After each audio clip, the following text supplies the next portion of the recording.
সালের ২রা এপ্রিল বাংলাদেশ সহ বিশ্বের প্রায় সব দেশের উপর পাল্টা শুল্ক আরোপ করে যুক্তরাষ্ট্র।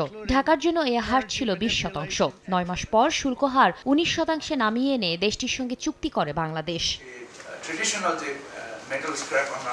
রোববার দুপুরে রাজধানীতে গণমাধ্যম কর্মীদের সঙ্গে আলাপকালে পররাষ্ট্র প্রতিমন্ত্রী জানান, দেশের স্বার্থ বজায় রেখেই যুক্তরাষ্ট্রের সঙ্গে অন্তর্বর্তী সরকারের করা বাণিজ্য চুক্তি বাস্তবায়ন করবে বর্তমান সরকার।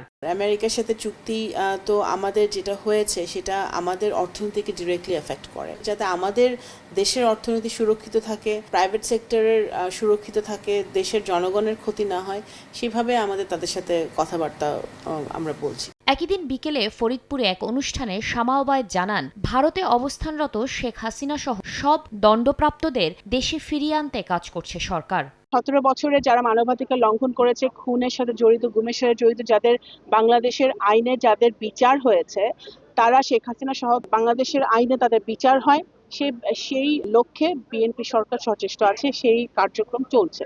পররাষ্ট্র প্রতিমন্ত্রী জানান, কাতার সহ মধ্যপ্রাচ্যের অন্যান্য দেশে বাংলাদেশি কর্মীদের ভিসার মেয়াদ বাড়াতে কাজ চলমান, পাশাপাশি প্রবাসীদের ফিরিয়ে আনতে কাজ করছে সরকার। বাংলাদেশি ভাইরা আছে। শাতিলা শারমিন, সময় সংবাদ, ঢাকা। সুতরাং আমরা বাংলাদেশ সরকার